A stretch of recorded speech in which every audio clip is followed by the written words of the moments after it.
رمضان ہے قرآن کے اترنے کا مہینہ، مرحبا رمضان مرحبا۔ بسم اللہ الرحمن الرحیم۔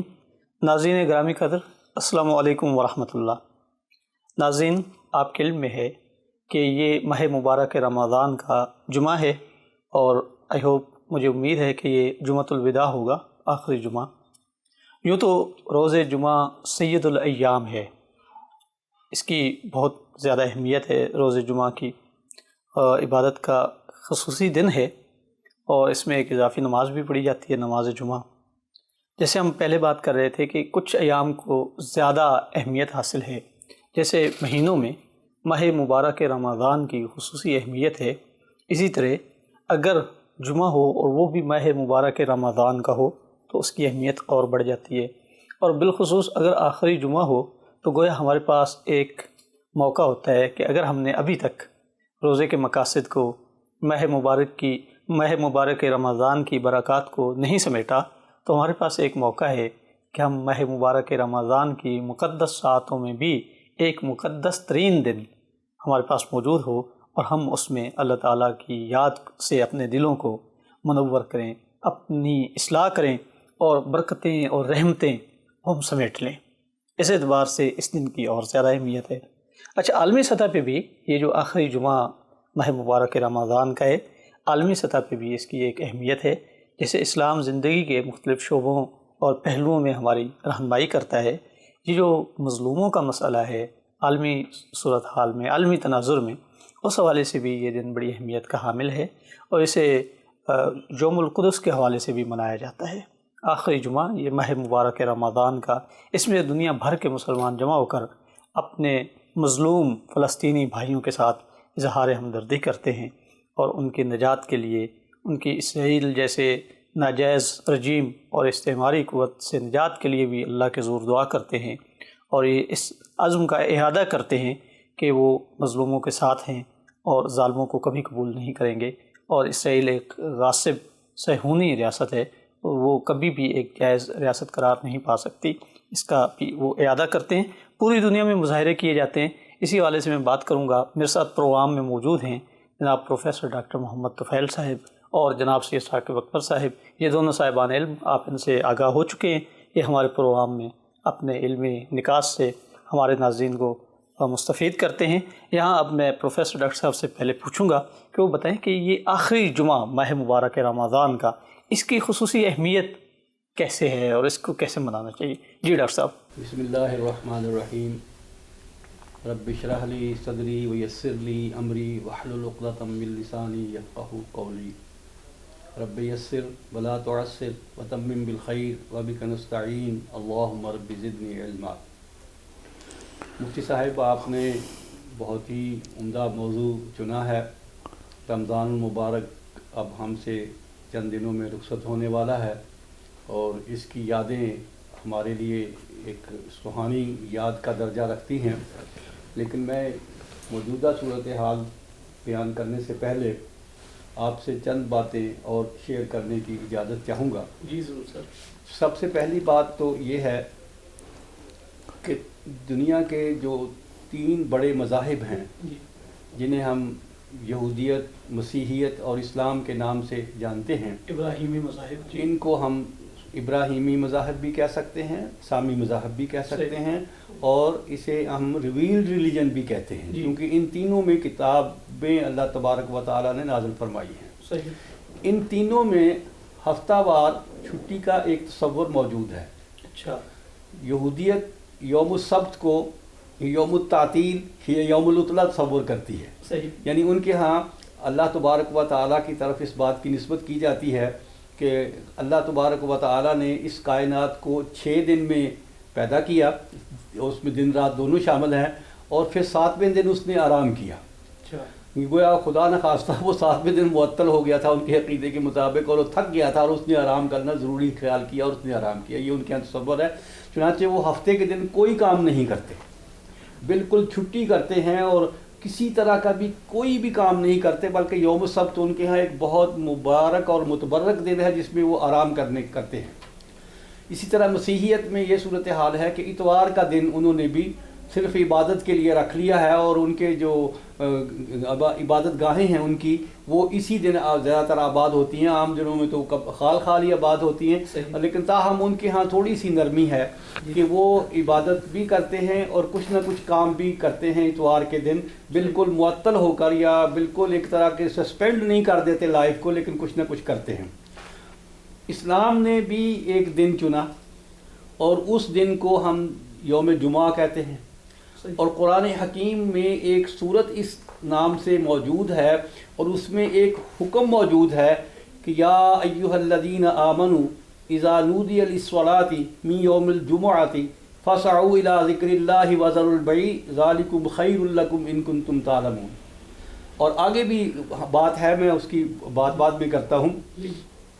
کہ مسلمانوں کے ہاں جو دن جمعے کا ہے، یہ جیسا آپ نے فرمایا یہ سید الایام ہے، اس کا درجہ تمام دنوں کے ہفتے کے تمام دنوں سے زیادہ ہے، اور اس میں نبی پاک علیہ الصلاۃ والسلام کے ارشاد کے مطابق ایک ایسی ساعت آتی ہے جس میں مسلمانوں کی مومنوں کی سب مانگی ہوئی دعائیں قبول ہوتی ہیں اور انہیں شرف قبولیت بخشا جاتا ہے۔ لیکن میں ایک اور بات آپ کے ساتھ شیئر کرنا چاہتا ہوں، وہ یہ ہے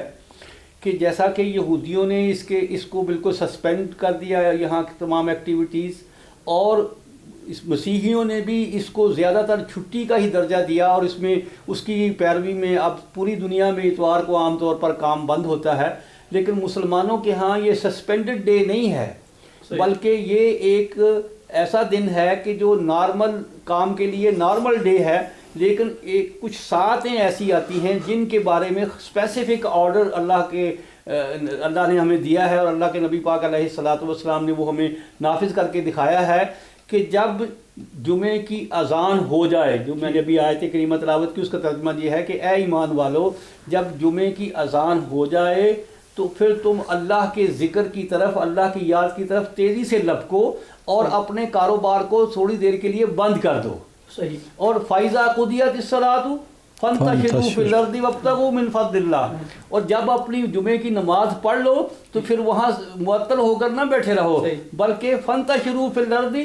زمین میں پھر پھیل جاؤ، وَابْتَغُوا مِنْ فَضْلِ اللَّهِ، اور اپنا رزق اللہ سے تلاش کرو، اسی طرح اپنے کام پہ چلے جاؤ۔ تو گویا یہ ہے کہ ہمارے ہاں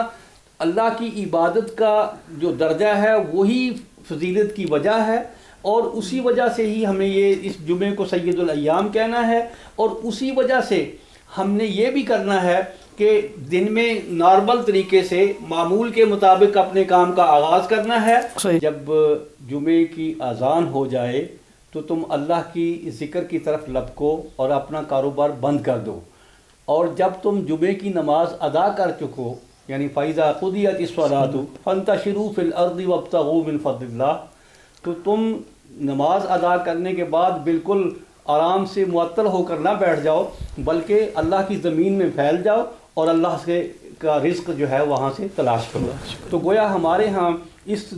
دن کو بھی ایک اعتدال کا دن کہا گیا ہے کہ اس میں آپ کاروباری زندگی جاری رکھیں گے، لیکن جو عبادت کا ایک چھوٹا سا وقفہ ہے، یعنی یوں سمجھ لیں کہ ہمارے پاکستان میں آپ 12:30 بجے سے لے کر 2 بجے تک کا وقفہ یا 2:30 بجے تک کا وقفہ کر لیں، یعنی یہ 2 گھنٹے جو ہیں اس میں آپ اللہ کی یاد کو ترجیح دیں اور اپنے کاروبار کو بند کر دیں۔ تو اس لیے ہمارے ہاں جمعے کا ایک اعتدال کا پہلو ہے، اور ہمیں اس اعتدال کو اسی طرح منانا چاہیے کہ ہمیں اپنے کاروبار حیات جاری رکھنے چاہیے، اور نماز کے وقت نماز ادا کر کے پھر اپنے کاروبار میں چلے جانا چاہیے۔ اور ہمارے لیے پاکستان کے حوالے سے اس کی ایک اور فضیلت بھی ہے کہ یہ پاکستان کا جو وجود ہوا، پاکستان جو قائم ہوا، اس کا جو قیام عمل میں آیا وہ جمعۃ الوداع کے دن ہی آیا تھا، اور بیان کیا جاتا ہے کہ 27 رمضان تھی، گویا شب قدر بھی تھی، تو گویا یہ پاکستان جو ہمیں ملا ہے یہ جمعۃ الوداع کے دن اور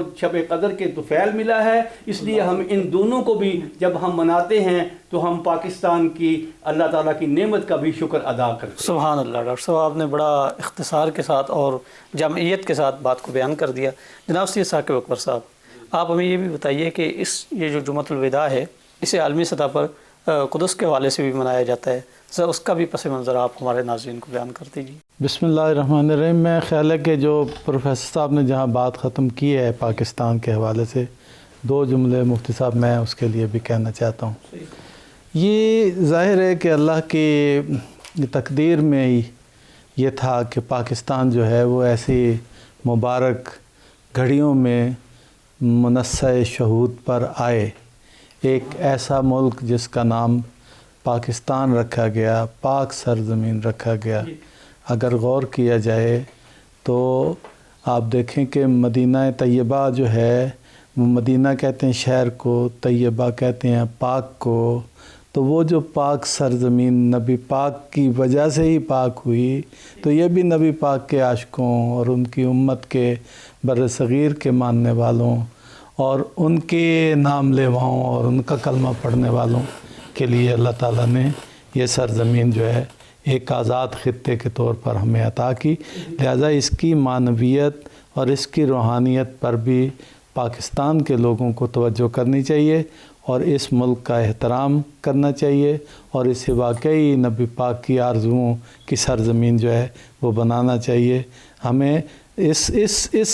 سرزمین کا قبلہ جو ہے وہ مدینہ طیبہ ہی ہے، یعنی مقصد یہ ہے کہ اس کی طرف دیکھ کے ہمیں اپنی سرزمین کو جو ہے وہ سنوارنا چاہیے۔ اس سے ہماری ذمہ داری ہاں اور بہت زیادہ ہو جاتی ہے۔ دوسری بات جو آپ نے کہی کہ عالمی یوم القدس جو ہے وہ منایا جاتا ہے آج کے دن، اس میں کوئی شک نہیں ہے۔ ایک عرصے سے، کئی دہائیوں سے مسلمان عالم ہی نہیں بلکہ جو بھی انصاف پسند لوگ ہیں وہ اس دن جو ہے یوم القدس جو ہے وہ مناتے ہیں۔ مسلمانوں کے لیے اس کی خاص اہمیت ہے، اس کی اپنی وجوہات ہیں، اگرچہ باقی بھی جو اہل کتاب جن کی طرف اشارہ کیا ہے پروفیسر صاحب نے، ان کے لیے بھی یہ سرزمین مقدس ہے، چونکہ یہ انبیاء جو بنی اسرائیل کے آئے، حضرت ابراہیم علیہ السلام سے لے کے ان کے بعد اگر آپ دیکھیں تو انبیاء کی ایک بڑی تعداد ہے جس کا مرکز مسکن جو ہے وہ بیت المقدس جو ہے وہ رہا ہے، اس کی بڑی تاریخ میں بڑی اہمیت ہے، انبیاء کی سرزمین ہے۔ ہمارے لیے اس لیے بھی اہم ہے کہ یہ انبیاء کی ماں قبل کی سرزمین ہے، اور نبی پاک کی معراج کے لیے بھی اس کو ایک مرکز بنایا گیا، اس کو ایک سمجھیں پڑاؤ کی جگہ بنایا گیا، جیسا پروفیسر صاحب نے اس سے پہلے کسی پروگرام میں یہ آیہ مجیدہ پڑھی تھی کہ اللہ تعالیٰ نے ارشاد فرمایا سبحان الذی اسریٰ بعبدہ لیلا من المسجد الحرام الی المسجد الاقصی الذی بارکنا حولہ، پاک ہے وہ ذات جو لے گئی راتوں رات اپنے بندے کو مسجد حرام سے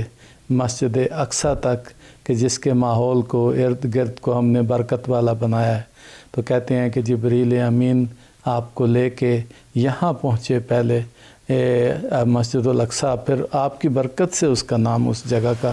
جہاں آپ نے نماز کی امامت کرائی، کہتے ہیں سارے انبیاء کی ارواح وہاں پہ آئیں، تو آپ وہاں پہ امام الانبیاء کی حیثیت سے آپ کی حیثیت جو ہے وہ اجاگر ہوئی، اور پھر اس کے بعد یعنی براق کو وہاں پہ باندھا گیا۔ یہ جو جگہ جس کا جو گنبد ہے، یہ صخرہ، جو گنبد صخرہ جس کو کہتے ہیں، یہ کہتے ہیں کہ یہ وہ گنبد کے نیچے وہ جگہ تھی، اس جگہ یہ تو اونچی ایک پہاڑی ٹائپ تھی، بعد میں اپنا عبد الملک بن مروان نے کہتے ہیں اس پہ جو ہے نا گنبد بنایا تھا۔ تو پھر اس کے بعد یعنی وہاں پہ وہ سے آپ کے معراج میں آسمانوں کے سفر کا جو ہے وہ آغاز ہوا۔ یہ بھی کہا جاتا ہے کہ آپ کی خواہش تھی کہ یہ جو خانہ کعبہ جو ہے اس کے لیے کہ یہ قبلہ بن جائے، لیکن اس سے پہلے آپ بیت المقدس کی طرف منہ کر کے نماز ادا فرماتے تھے۔ تو اس لحاظ سے بھی ہم اس کو قبلہ اول اس لیے کہتے ہیں کہ حضرت ایک عمر تک جو ہے وہ اس کی طرف رخ کر کے نماز پڑھتے رہے۔ جب وہ مکہ شریف میں تھے تو مکہ میں ایسی جگہ کھڑے ہوتے تھے کہ جہاں خانہ کعبہ کی طرف بھی رخ ہو جاتا تھا، تو بیت المقدس کی طرف بھی آپ کا رخ ہو جاتا تھا۔ تو جب مدینہ تشریف لائے تو آپ کی آرزو تھی، اللہ تعالیٰ نے قرآن شریف میں اس کا ذکر بھی کیا ہے کہ وہ آسمان کی طرف دیکھتے تھے اس حکم کے انتظار میں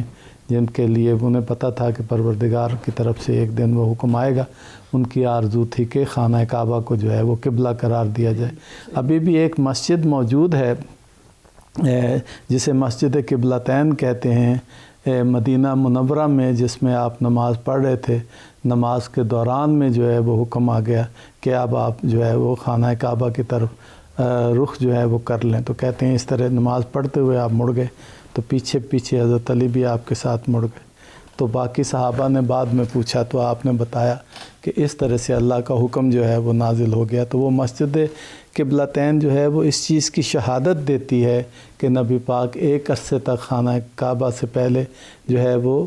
بیت المقدس کی طرف منہ کر کے نماز پڑھتے رہے۔ تو مسلمانوں کے لیے اس کی ایک خاص اس طرح سے معنویت اور ایک روحانی ہمارا تعلق جو ہے اس کے ساتھ پیدا ہو گیا۔ پھر جب حضرت عمر رضی اللہ تعالیٰ عنہ کے دور میں یہ سرزمین اسلامی سرزمین کا حصہ بنی فلسطین، اور وہ وہاں پہ تشریف بھی لے گئے، تو پھر اس کے بعد سے یہ وہاں کے لوگوں نے خود سے اپنی مرضی اور رضامندی سے اسلام کو قبول کر لیا، وہ بطن اسلامی کا حصہ ہو گئے۔ فلسطین ہی اس کا تاریخی نام تھا، اور کبھی بھی اس کا نام اسرائیل نہیں رہا، بلکہ اور جب یہ اسرائیل کو زبردستی قائم کیا گیا تو یہودی وہاں پہ چند ہزار سے زیادہ نہیں تھے، ان سے زیادہ تو یہ 4000 5000 ہوں گے، اس سے زیادہ نہیں تھے، اس سے زیادہ کو 12000 کے قریب مسیحی تھے۔ مسلمان تھے ایک بڑی تعداد میں وہاں آباد تھے، اور وہ مسلمانوں کی سرزمین تھی، وہ باہر سے لا کے نہیں وہاں پہ آباد ہوئے تھے۔ اسی سرزمین کے لوگوں نے اسلام کو قبول کیا تو ظاہر ہے خود سے وہ اسلامی سرزمین کا وہ حصہ بن گئی، اور پھر اس طرح سے ایک اس دور سے لے کے بعد تک، یعنی یہ جتنی صدیاں گزری آپ دیکھیں 13 صدیوں سے زیادہ کا جو ہے وہ فاصلہ ہے تقریباً حضرت عمر رضی اللہ تعالیٰ عنہ کے دور سے، یہ اسلامی سرزمین کا حصہ تھی،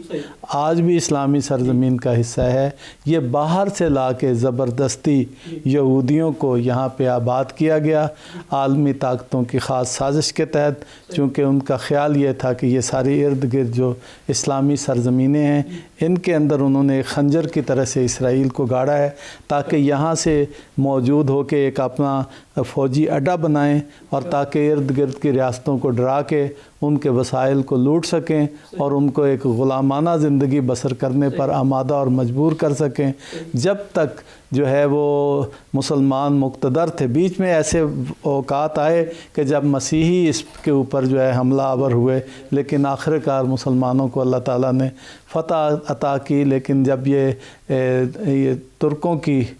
عثمانی خلافت کا دور تھا، اس دوران بھی یہودی سازش کرتے رہے کہ کسی نہ کسی طریقے سے مسلمان جو ہیں اس سرزمین کو ان کے حوالے کر دیں۔ وہ غیرت مند مسلمان تھے، انہوں نے اس کی اجازت نہیں دی کہ یہاں پہ یہودی سلطنت یا یہودی جو ہے وہ ایک ریاست قائم کی جائے۔ لیکن دوسری جنگ عظیم کے بعد اور مسلمانوں کی خستہ حالی، پہلے ان کو توڑا گیا، قبیلوں میں تقسیم کیا گیا، عرب و عجم اور ترکی ورسز عرب کے مسائل پیدا کیے گئے، اور اس طرح سے مختلف قبائل کو قبائل کے خلاف ابھارا گیا، اور چھوٹے چھوٹے مسلمان جو اتنی بڑی عظیم شان سلطنت تھے اس کو چھوٹے چھوٹے ٹکڑوں میں تقسیم کیا گیا۔ جیسے ایک پوری روٹی کھانا جو ہے وہ انسان نہیں کھا سکتا، تو نوالے بنائے جاتے ہیں چھوٹے چھوٹے تاکہ ان کو کھایا جائے۔ اب دیکھیں یہ قطر ہے، یہ عدن ہے، یہ اردن ہے، یہ لبنان ہے، تو یہ متحدہ عرب امارات کی کئی ریاستیں ہیں، یہ اسی لیے ہیں تاکہ یہ چھوٹے چھوٹے نوالے کر کے ان کو عالمی جو سامراجی طاقتیں ہیں ان کو ہڑپ کر سکیں۔ تو اسی پلان کے تحت پھر درمیان میں جو ہے وہ اسرائیل کو بنایا گیا۔ جب آپ مزید اس پہ سوال کریں گے تو ہم اس پہ بات کریں گے۔ بات ہے جو آپ جیسے بیان کر رہے ہیں، ہمارے سامنے جو کچھ ہو رہا ہے عالمی سطح پہ۔ ناظرین، اسی اہم ٹاپک پہ گفتگو جاری رہے گی۔ وقت ہوا چاہتا ہے ایک بریک کا، ملتے ہیں بریک کے بعد، آپ دیکھتے رہیے گا۔ رمضان ہے قرآن کے اترنے کا مہینہ، مرحبا رمضان مرحبا۔ رمضان ہے قرآن کے اترنے کا مہینہ، مرحبا رمضان مرحبا۔ ناظرین، آپ کو پروگرام میں دوبارہ خوش آمدید کہتا ہوں۔ پروگرام میں میرے ساتھ موجود ہیں پروفیسر ڈاکٹر محمد طفیل صاحب اور جناب سید ثاقب اکبر صاحب۔ ناظرین، ہم بات کر رہے تھے یوم القدس کے حوالے سے اور مسئلہ فلسطین پہ بات کر رہے تھے۔ ڈاکٹر صاحب سے میں ابھی پوچھتا ہوں، جاننا چاہوں گا، ڈاکٹر صاحب آپ یہ ہمیں بتائیے کہ یہ جو اسلامی مواخات ہے کہ مسلمان آپس میں بھائی بھائی ہیں، قرآن کہتا ہے انما المؤمنون اخوہ، مومن آپس میں بھائی بھائی ہیں، اس مواخات کا کیا تقاضا نہیں کہ عالمی سطح پہ جو مسائل من حیث المجموع پوری امت کو درپیش ہیں، ہم مل کے ان مسائل کو، ان کا حل سوچیں، مل کے انہیں حل کرنے کی کوشش کریں، انفرادی اور اجتماعی دونوں سطحوں پر؟ کیا فرماتے ہیں؟ مسئلہ کشمیر ہے، مسئلہ فلسطین ہے، اور امت کے بہت سے مسائل ہیں۔ میں دو باتیں اس کے پریمبل کے طور پر یا اس کے مقدمے کے طور پر کہنا چاہوں گا۔ ایک تو یہ بات کہنا چاہوں گا کہ قرآن اور حدیث یا قرآن و سنت جو ہمارے صحیح مصادر ہیں، وہ دونوں ہی مسلمانوں کو اخوت اور مساوات کا درس دیتے ہیں۔ آپ نے وہ آیا جو سورہ الحجرات میں مذکور ہے، انما المؤمنون اخوۃ، تلاوت فرمائی ہے، وہ سب کو پتہ ہے، اور مجھے یہ یقین ہے کہ ہر مسلمان اس آیت اور اس کے مفہوم، اس کی تعبیر اور اس کی اپلیکیشن سے واقف ہے۔ رسالت مآب علیہ الصلاۃ والسلام کے ارشاد کے مطابق المسلم اخو المسلم، مسلمان کا بھائی ہے، نہ اس پر ظلم کرتا ہے، نہ اس کی توہین کرتا ہے، نہ اس کا تمسخر اڑاتا ہے، لمبی ایک گفتگو ہے۔ تو ایک پس منظر تو یہ ہے کہ ہمیں قرآن و سنت سے برادرانہ تعلقات کے قیام کا ایک درس ملتا ہے، بلکہ میں اس کو تھوڑا اور آگے کہوں گا کہ ہم جو ایک ملت ابراہیمی یا امت مسلمہ ہیں، اس کا بھی یہ تقاضا ہے کہ ہم آپس میں ایک دوسرے کے ساتھ خوشگوار ترین تعلقات قائم کریں۔ پھر رسالت مآب علیہ الصلاۃ والسلام نے ہمیں ایک مواخات کا نمونہ عطا فرمایا، جو مدینہ میں، جس کی مثال مکہ میں بھی ملتی ہے اور مدینہ میں بھی بڑے پیمانے پر ملتی ہے، اور وہ جو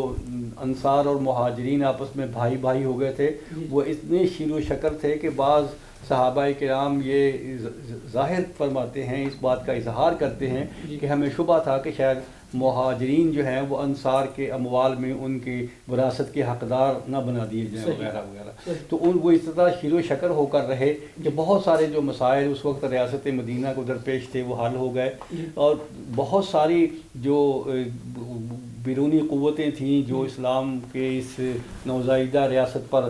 حملہ آور ہونا چاہتی تھی، ان کا دفاع بھی مل کر ہوا۔ تو میں اس پس منظر میں یہ کہنا چاہوں گا کہ آج ہم مسلمان کسی طرح کی بھی اخوت اور مساوات کے قائل نہیں ہیں۔ ہمارے ہاں اس وقت 60 کے قریب ریاستیں ہیں، کوئی 57 کہتا ہے، کوئی 58 کہتا ہے، جو بھی مسلم ریاستیں ہیں، اور ان مسلم ریاستوں میں مسلم آبادی کا قریباً 60% حصہ جو ہے وہ آباد ہے، اور ہماری مسلمانوں کے 40% افراد جو غیر مسلم ریاستوں میں بستے ہیں۔ یہ ہمارا ایک سب سے بڑا مسئلہ ہے کہ اب جو لوگ مسلم ریاستوں میں بستے ہیں وہ بھی ایک پلیٹ فارم پر جمع نہیں ہیں، حالانکہ ہم نے OIC بنائی تھی، اور اس کا پس منظر بھی بیت المقدس کا مسئلہ ہی تھا، اور اسرائیل کی جو زیادتی تھی یا دہشت گردی تھی اس سے فلسطینیوں کو بچانا مقصود تھا۔ لیکن بہرحال آج صورتحال یہ ہے کہ مسلمان کئی گروہوں میں بٹے ہوئے ہیں، نہ صرف اسلامی ریاستیں آپس میں ایک دوسرے کے خلاف جو ہیں وہ نبرد آزما دکھائی دیتی ہیں، بلکہ جو مسلمان غیر مسلم ریاستوں میں بستے ہیں وہ بھی کسی ایک پلیٹ فارم پر جمع نہیں ہوتے۔ پہلا مسئلہ تو سب سے بڑا ہمارا یہ ہے۔ دوسرا مسئلہ ہمارا یہ ہے کہ جو مسلمان ریاستوں میں بستے ہیں وہ دین سے بھی بیگانہ ہوتے جا رہے ہیں۔ ہمارے ہاں جو نظام تعلیم اس وقت رائج ہے اس میں اسلام، دین اور قرآن اور سنت اس کی تعلیم نہ ہونے کے برابر ہے، تو اس لیے ہمارا جو مسلم معاشرہ ہے یہ بھی اس وقت سٹیج پر ہے، اور ہماری نئی نسلیں جو ابھر رہی ہیں، سامنے آ رہی ہیں، جو نیشنل سٹیٹس میں مسلم سٹیٹس میں پل رہی ہیں، وہ بھی صحیح معنوں میں مسلمان نہیں ہیں۔ اور تیسرا مسئلہ ہمارا بڑا یہ ہے کہ جو مسلمان غیر مسلم ریاستوں میں جا کر کسی بھی وجہ سے آباد ہو گئے ہیں، ان کی نئی نسلوں کو، ان کے بچوں کو دیندار رکھنے اور اسلام کا درس دینے اور صحیح معنوں میں مسلمان بنانے کا ہمارے پاس کوئی بندوبست، کوئی اہتمام نہیں ہے۔ اور ایک آخری جو میں کہنا چاہوں گا، اگرچہ بہت بے شمار مسائل ہیں، ایک آخری مسئلہ ہمارے ہاں یہ ہے کہ اسلام ایک خاندان کو ترویج دیتا ہے، وہ ایک فیملی اسٹیبلش کرتا ہے، جو کہ مغرب کے ملکوں میں بسنے والے مسلمانوں کے ہاں یہ فیملی سسٹم انتہائی کمزور ہوتا جا رہا ہے۔ بلکہ میں تو یہ بھی مشاہدہ کرتا رہا ہوں کہ مسلمان بچے اور بچیاں غیر مسلموں سے شادی کرنے میں بھی کوئی قباحت محسوس نہیں کرتے۔ تو یہ ایک لمحہ فکریہ ہے ہمارے مسلمانوں کے لیے کہ وہ نہ صرف یہ کہ قرآن و سنت کی وہ تعلیمات تمام مسلمانوں کو فراہم کریں جن پر عمل کر کے وہ کم از کم وہ اور ان کی نسلیں مسلمان تو رہیں، ان کے ہاں اسلامی اجتماعیت کا ایک تصور تو قائم رہے، ان کا ایک ایسا خانہ کعبہ تو ایک مرکز ہے، لیکن جن ممالک میں وہ بستے ہیں وہاں بھی ان کا کوئی ایک ایسا مرکز ہو جہاں وہ جمع ہو کر سال بعد یا 6 مہینے بعد جو ہے اسلام کی صحیح تعلیمات سے آگاہ ہو سکیں۔ تو اس طرح کی ضرورتیں جو ہیں ہمارے سامنے ہیں، اور میں سمجھتا ہوں کہ اس وقت جو ایک اور بڑی صورتحال خراب ہے وہ یہ ہے کہ وہ مسلمان جو ایسی ریاستوں میں بستے ہیں جو ڈسپیوٹڈ ہیں، جن میں جھگڑے ہیں، جن میں نزاعات ہیں، جن میں اختلافات ہیں، اس میں فلسطین سر فہرست ہے، اس میں کشمیر کا مسئلہ ہے، اس میں کردوں کا مسئلہ ہے، اس میں اور بے شمار مسئلے ہیں۔ بلکہ یہ بھی میں کہوں گا کہ انڈونیشیا میں کہ ایسٹ تیمور بنا دیا گیا ہے، اور سوڈان میں بھی اس طرح کی کوششیں جاری ہیں کہ مسلمانوں سے کچھ حصے چھین کر جو ہے وہ غیر مسلموں کو دے دیے جائیں۔ تو یہ اس طرح کے جو مسائل ہیں ہمارے، جو یعنی زمینی حقائق ہیں کہ کشمیر میں مسلمانوں کی اکثریت ہے، فلسطین میں مسلمانوں کی اکثریت ہے، اور دوسرے خطوں میں مسلمانوں کی اکثریت ہے۔ اگر ہم دنیا کا جمہوریت کا قانون بھی مانیں اور باقی باتیں تو بعد کی ہیں، تو تب بھی یہ فلسطینیوں کا حق ہے کہ ان کا ایک آزاد وطن قائم ہو، کشمیریوں کا حق ہے کہ وہ اپنے وطن میں آزاد زندگی گزاریں، اور اسی طرح جہاں بھی کہیں مسلمان ہیں وہ کم از کم جو مغرب کے لوگ ہیں جو جمہوریت کے قائل ہیں وہ اس جمہوریت کا ہی احترام کر کے ان کو زندہ آزاد رہ کر زندہ رہنے کا حق دیں۔ تو یہ ایک بڑی اہم بات ہے، اور اس میں ہماری امت مسلمہ کے لیے بھی لمحہ فکریہ ہے، ہماری OIC کو بھی اس پہ غور کرنے کی ضرورت ہے، اور جو مسلمانوں کی تنظیمیں ہیں جس میں اور ایران اور ترکی اور پاکستان اور افغانستان کی ایک تنظیم ہے، تو اسے بھی اس طرف متوجہ ہونا چاہیے۔ تو میں یہ محسوس کرتا ہوں کہ مسلمانوں کو اس وقت سب سے پہلے اپنی نئی نسل کو صحیح مسلمان رکھنے کا اہتمام کرنا چاہیے، اپنے قبائلی اور فیملی سسٹم کو برقرار رکھنا چاہیے، اور جن علاقوں میں مسلمان مظلوم ہیں انہیں اس ظلم سے نجات دلانے کے لیے اکٹھے ہو کر ایک پلیٹ فارم سے آواز بلند کرنی چاہیے۔ واقعا آپ نے جو باتیں کی ہیں وہ بہت اہم باتیں ہیں اور قابل توجہ ہیں، ایسا ہی ہونا چاہیے، اسلامی مواخات کا یہی تقاضا ہے۔ جناب سے ثاقب اکبر صاحب، ڈاکٹر صاحب کی بات کو آگے بڑھاتے ہیں۔ عام طور پہ کہا یہ جاتا ہے کہ مسئلہ فلسطین اور مسئلہ کشمیر دونوں میں مماثلت ہے، دونوں کو اگر ہم دیکھیں تو دونوں جگہوں پر بیرونی قابض قوتیں قبضہ کرنے کی کوشش میں ہیں، اس لیے یہ دونوں مسئلے ایک جیسے ہیں۔ جہاں ہم مسئلہ کشمیر کو اٹھاتے ہیں یا اس کی بات کرتے ہیں، وہیں پہ ہمیں مسئلہ فلسطین کو بھی اٹھانا چاہیے، یا جیسے فلسطین میں ہم سمجھتے ہیں کہ فلسطینی مظلوم ہیں، ویسے ہی کشمیر میں کشمیری مظلوم ہیں۔ آپ کیا فرماتے ہیں کہ OIC سمیت جتنے بھی یہ پلیٹ فارمز ہیں، یہاں پہ مسلمانوں کو مل کے عالمی سطح پر ان دونوں مسئلوں کو اجاگر کرنے کی ضرورت ہے، یا دونوں میں کوئی فرق ہے؟ مفتی صاحب، جہاں تک یعنی اغیار کے ہاتھوں میں اسلامی سرزمینوں کے قبضے کا مسئلہ ہے، یہ ایک جیسے ہیں۔ دوسرا یہ ہے کہ مسلمانوں کو مظلوم کیا گیا ہے دونوں جگہ پر، اور غیر مسلم جو استبدادی، استعماری، سامراجی اور ظالم طاغوتی قوتیں ہیں وہ ان کے اوپر جو ہے شب و روز ظلم ڈھائے ہوئے ہیں، تو اس لحاظ سے بھی دونوں ایک جیسے ہیں۔ اسلامی فقہا کے نقطہ نظر سے بھی اگر دیکھا جائے تو مسلمانوں کی کوئی سرزمین پر اگر غیر مسلم قبضہ کر لیں تو ساری امت پر واجب ہے کہ وہ اس کو آزاد کروانے کے لیے، یعنی یہ واجب کفائی ہے کہ ساری امت پر واجب کفائی ہے کہ اس کو آزاد کروانے کے لیے اٹھ کھڑی ہوں۔ اور اگر اتنے لوگ اٹھ کھڑے ہوں کہ جس کے یعنی جو کفایت کریں کہ کافی ہو جائیں کہ ان کے ذریعے سے وہ علاقہ آزاد ہو جائے، تو اتنی دیر تک یعنی باقی سب پر واجب رہے گا جب تک کہ یہ آزاد نہیں ہو جاتا اور یہ لوگ اٹھ کے اس کو آزاد نہیں کروا لیتے۔ اس پس منظر میں اگر دیکھا جائے تو ساری امت کے لیے یہ واجب ہے اس وقت کہ یہ کشمیر کو آزاد کروائے، اور ساری امت پر واجب ہے کہ وہ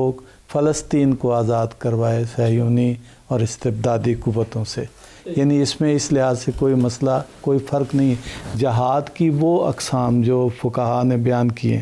سارے فقہا یعنی مسلمانوں میں اس میں کوئی فرق نہیں ہے کہ وہ کس مسلک سے تعلق رکھتے ہیں۔ اس مسئلے پہ سب کا اتفاق ہے کہ اسلامی سرزمین پہ کسی غیر کا قبضہ قبول نہیں کیا جائے گا کسی صورت بھی۔ اب یہ کہ آپ اس کے لیے کیا پالیسی بناتے ہیں، کیا نہیں بناتے، یہی وجہ ہے کہ جب یہ بعض مسلمان ملکوں نے پاکستان کی اس امید پر وہ پورے نہیں اترے کشمیر کی آزادی کے لیے آواز اٹھانے پر بھی، تو پاکستان کے وزیر خارجہ نے باقاعدہ اعتراض کیا اور احتجاج کیا کہ آپ وزرائے خارجہ کی بھی میٹنگ بلانے کے لیے آپ آمادہ نہیں ہیں، اعتراض کیا۔ اچھا اگر یعنی آج کی یہ کہتے ہیں نا ریاستیں اپنا جو نیشن سٹیٹس کے دور میں اب ایک سٹیٹ دوسرے کے امور میں مداخلت نہیں کر سکتی، یہ صرف ہمیں لولی پاپ دینے کے لیے بات کی گئی ہے۔ امریکہ یہاں کیوں موجود ہے عراق میں؟ امریکہ کیوں موجود ہے بحرین میں؟ امریکہ کیوں موجود ہے قطر میں؟ اس کے اڈے کیوں موجود ہیں ترکی میں؟ اس کے اڈے کیوں موجود ہیں افغانستان میں؟ خود ہر جگہ پہ انہوں نے اپنے فوجی اڈے اور اپنے بحری بیڑے لا کے کھڑے کیے ہوئے ہیں پورے ملک میں، ادھر فار ایسٹ میں، ادھر چائنا کے قریب، ادھر جاپان، ادھر جنوبی کوریا پہ ان کا قبضہ ہے، وہ شمالی کوریا کو جھکانے کی کوشش کر رہے ہیں۔ یہ ہمیں ہی کہا جاتا ہے کہ آپ کسی کے لیے نہ اٹھیں۔ پاکستان کی بنیاد چونکہ ظلم کے خلاف ہے اور آزادی اور حریت کے لیے ہے، بر صغیر میں جب تحریک چل رہی تھی پاکستان کی، اس وقت بھی جب علامہ اقبال نے دیکھا اور محسوس کیا کہ یہ اسلامی سرزمین فلسطین پر ایک اسرائیلی اور یہودی ریاست جو ہے وہ بنانے کے درپے ہے امریکہ اور عالمی طاقتیں، تو انہوں نے اس وقت اس کے لیے آواز اٹھائی۔ انہوں نے اس وقت یعنی ان کے خطوط موجود ہیں قائد اعظم کے نام کہ آپ اس کو جو ہے اجلاس میں اس کو اٹھائیں، اور قائد اعظم نے باقاعدہ مسلم لیگ کے جو ملک گیر جو کنونشن تھے اس میں قراردادیں پیش کیں فلسطین کی حمایت میں، اور جب یہ اس کو بنانے کے درپے تھے تو 1940 23 مارچ کو جب لاہور میں قرارداد پاکستان یا قرارداد لاہور منظور ہوئی تو اس موقع پہ 2 قراردادیں منظور ہوئیں۔ ایک یہ جو ناجائز کوشش کی جا رہی تھی صہیونی ریاست کو قائم کرنے کے لیے، اس کے خلاف پورے بر صغیر کے مسلمانوں کی بھرپور آواز اٹھاتے ہوئے، نمائندگی کرتے ہوئے کہ یہ غلط کر رہے ہیں، ہم اس کو تسلیم نہیں کریں گے۔ جب پاکستان بن گیا تو قائد اعظم کے نام اس وقت کے ناجائز اسرائیل کے وزیر اعظم کا ٹیلی گرام آیا، میں نے وہ پڑھا ٹیلی گرام، جس میں انہوں نے کہا ہے کہ ہم آپ کے ساتھ سفارتی تعلقات قائم کرنا چاہتے ہیں۔ انہوں نے کہا جب تک ایک مسلمان بھی زندہ ہے ہم کسی صورت بھی اس کو تسلیم نہیں کریں گے، اسرائیل کو ایک جائز ریاست تسلیم نہیں کریں گے۔ یہ بابائے قوم کے الفاظ تھے، یہ بابائے قوم کے الفاظ ہیں، ان کی تقریریں موجود ہیں، مسلم لیگ آل انڈیا مسلم لیگ کی قراردادیں موجود ہیں، علامہ اقبال کے اشعار موجود ہیں، ان کی سپیچز موجود ہیں۔ تو بر صغیر کے مسلمانوں کو یعنی اس پہ ہمیشہ اتفاق رہا ہے کہ یہ جو اسرائیل کی کوششیں کی جا رہی تھیں اس وقت، اور آپ کو میں پہلے بھی کہہ چکا ہوں کہ یہ ترکی کی جو خلافت عثمانیہ تھی وہ بھی ان کوششوں کے سامنے ڈٹی ہوئی تھی، اسی لیے تو اس کو توڑا گیا ہے، اسی لیے تو یہاں پہ بھی مسلمانوں کو کمزور کیا گیا ہے، مسلمانوں کو کمزور کرنے کا مقصد یہ ہے کہ جو سامراجی جو لوٹ مار کے اور استثماری مقاصد تھے اس کے راستے میں یہ امت ان کو حائل نظر آتی ہے کہ یہ ظلم اور اس کو قبول کرنے کے لیے تیار نہیں. قرآن میں جو ہے ظلم کے خلاف جو آیات ہیں اسی لیے وہ چاہتے ہیں کہ اس کو نکال دیا جائے. مفتی صاحب بڑی اہم بات ہے, یہ کہا جاتا ہے کہ جی وہاں پہ جرمنی میں چونکہ یہودیوں پہ بہت ظلم کیا گیا تھا تو ان کو یہ پناہ دینے کے لیے یہاں پہ لا کے تو آباد کیا گیا. یہ کون سا انصاف ہے؟ یہ آپ کون سی انسانیت کی بات کر رہے ہیں کہ ظلم کیا ہے جرمنی والوں نے, تو آپ پوری دنیا سے, امریکہ سے, افریقہ سے, یورپ سے, ایشیا سے, رشیا سے, باقی آسٹریلیا سے آپ یہودیوں کو جمع کریں اور جا کے ان کو ایک جگہ, اب دیکھنا اگر ظلم ان کو کیا گیا ہے جرمنی میں تو سب کو اکٹھا کر کے فلسطینیوں کو مار کے اور ظلم کر کے دھونس سے دھاندلی سے ان کو ان کے گھروں سے باہر نکالیں اور آپ لا کے جو ہے وہ زبردستی ایک ملک جو ہے وہاں پہ مسلط کر دیں. اور آپ کہتے ہیں کہ ٹھیک ہے جی 2 ریاستی, اب تو 2 ریاستی بھی اب امریکہ کہتا ہے کہ اس کی کوئی ضرورت نہیں. یعنی یہ کیا بات ہے کہ ایک ہمارا گھر ہے جس پہ 7 کمرے ہیں تو باہر سے آ کے آپ ہمارے 5 یا 6 کمروں پہ قبضہ کر لے کوئی ڈاکو اور پھر ایک عرصے تک اس پہ قابض رہے, پھر آخر کہے کہ ٹھیک ہے 2 ریاستی. یعنی جو آپ جہاں پہ ہیں آپ وہاں پہ رہیں, تو جہاں پہ ہمارا قبضہ ہے آپ اس کو قبول کریں. یہ ایک ناجائز ریاست ہے اور اس کا ایک ہی حل ہے, وہ یہ کہ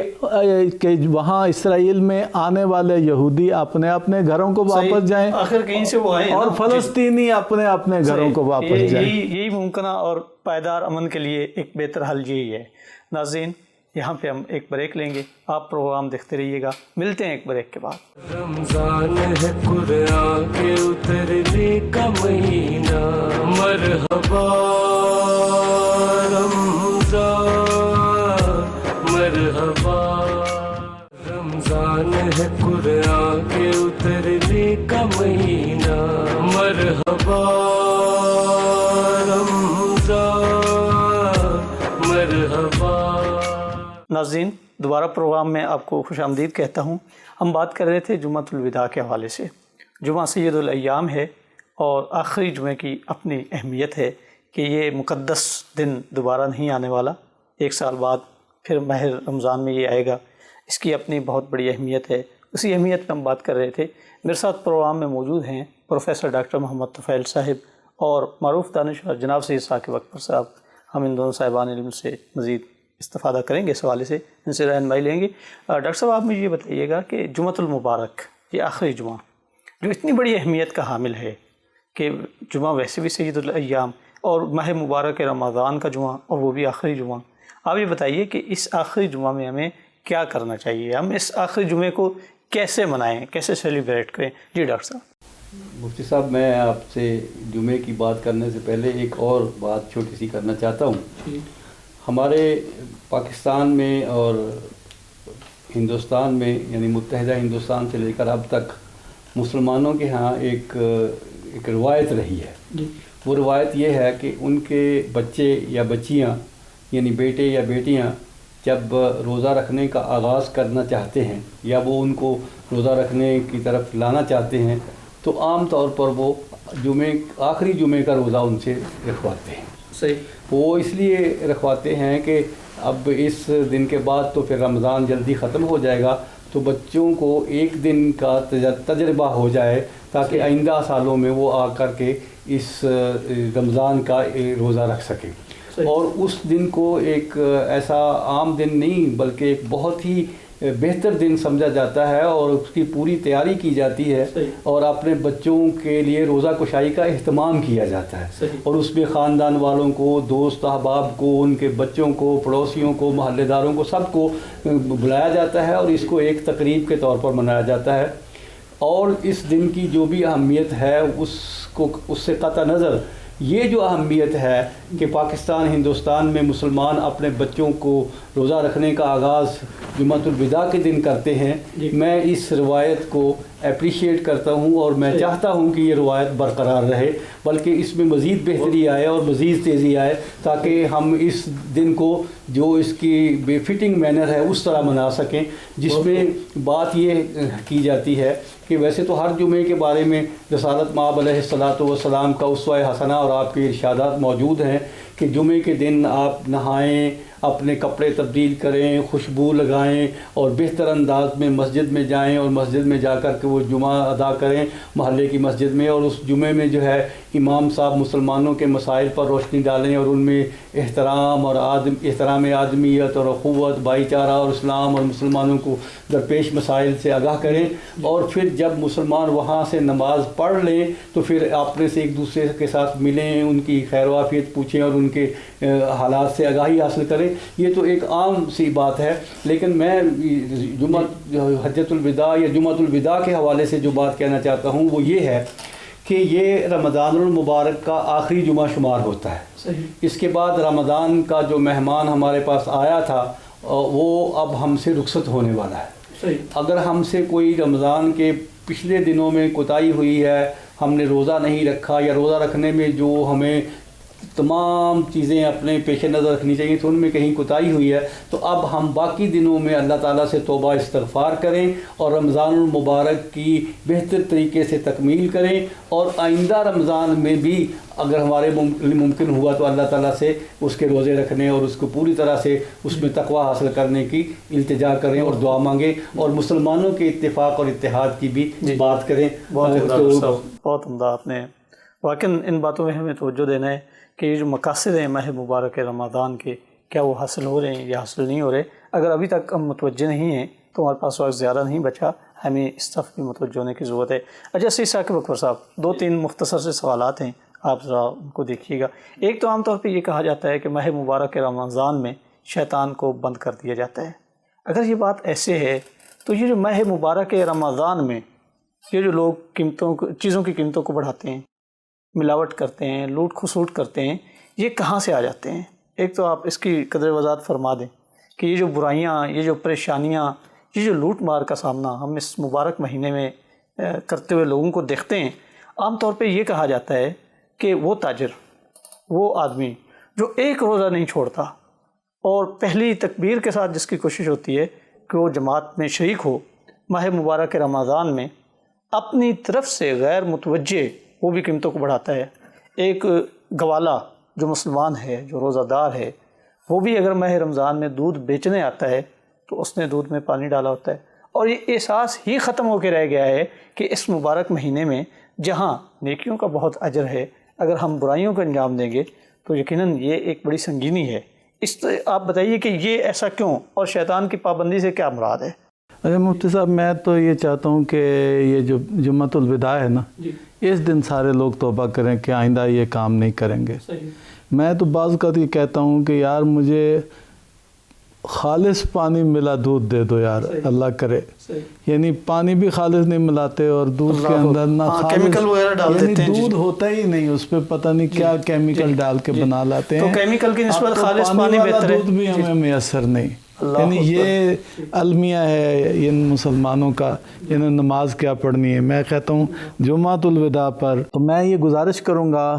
سارے مسلمانوں سے کہ آج کے دن جو ہے وہ توبہ کریں، اپنے گناہوں کی اللہ تعالیٰ سے معافی مانگیں، اور توبہ کا معنی غلط راستے سے واپس آنا ہے، یعنی توبہ کا معنی پلٹنا ہے۔ یہ نہیں ہے کہ آپ بس کانوں سے ہاتھ لگائیں اور کہیں یا اللہ میری توبہ۔ توبہ کا معنی ہے تلافی کرنا، غلط راستے سے پلٹ کر صحیح راستے پر آنا۔ اگر آپ نے استغفر اللہ کی 10 20 100 1000 تسبیح پڑھ لی، یا اللہ میری توبہ کہہ دیا آپ نے، اور آپ نے جو جس کا حق مارا ہوا تھا وہ واپس نہیں کیا، جو ظلم کیا ہوا اس کی تلافی نہیں کی، جو لوگوں پہ زیادتی کی ہوئی اس کی تلافی نہیں کی، تو آپ نے کوئی توبہ نہیں کی۔ توبہ عمل کا نام ہے، الفاظ کا نام نہیں ہے۔ تو یہ اس سے بڑھ کے کون سا دن ہوگا